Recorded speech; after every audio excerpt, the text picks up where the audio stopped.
Yeah, I'm good and the team are very well. We have no injury concerns. Everybody full bill of health and excited for tomorrow. Um, yeah. Yeah, we've spoke about it as a group. The level of expectation and favourite tags is there for a reason. Over the last 2 years, our form at home in particular has been outstanding, and that's the reason it's there.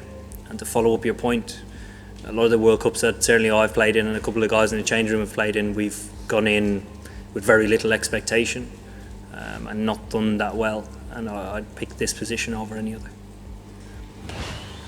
It'd mean a huge amount. I think the World Cup alone raises, I suppose, the profile of the game and a platform for every young kid in this country to have a hero or inspiration to pick up a ball or a bat. So to go on and win it, I couldn't imagine what it'd do. I think we'll need to win a trophy at some stage. I think the transformation has been brilliant. I think finding some way of sustaining that and improving it over the course of however long we might see World Cups, 50 over World Cups played, where it might be 10, 20 years, whatever it is. We'd actually like to be at a stage where we're in and around this position right now on a consistent basis. Because when you look at other teams around the world that have consistently competed for World Cups, like Australia and India in particular, they find themselves there all the time, and it's not by fluke. So building on this and moving it forward, a lot of it will have to be driven by the players, but it will have to be backed by the organisation as well.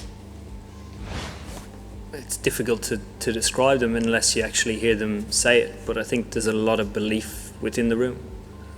We're very confident within our own game, and I think ahead of tomorrow, the first game of any World Cup or first day of an Ashes series always feels different, and that's natural for it to feel different because it will. Accepting that and finding a way of dealing with it on the day is a challenge within itself, but one that we're extremely looking forward to.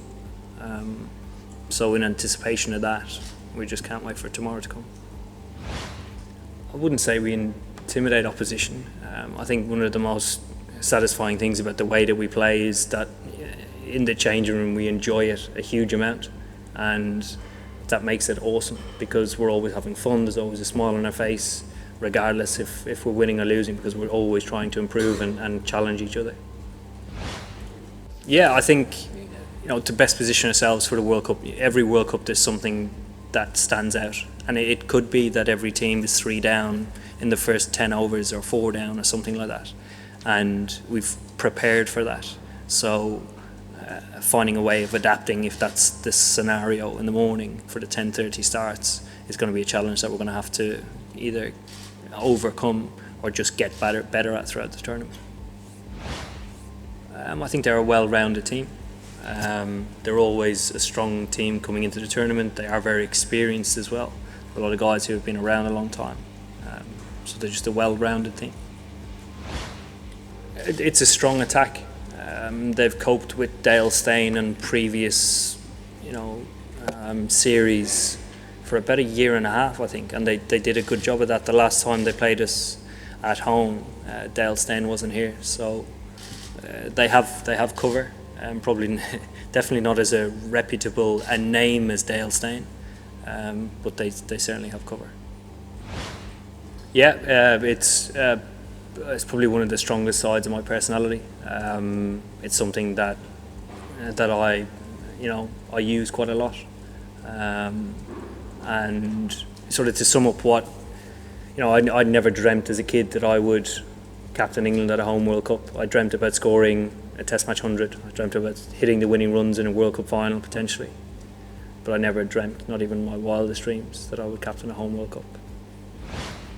Yeah, I think every captain's leadership throughout a major tournament is extremely important.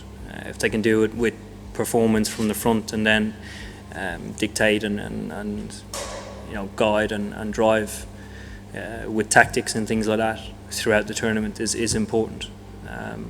So Faf, is a big player for them. None at all. It's one game at a time.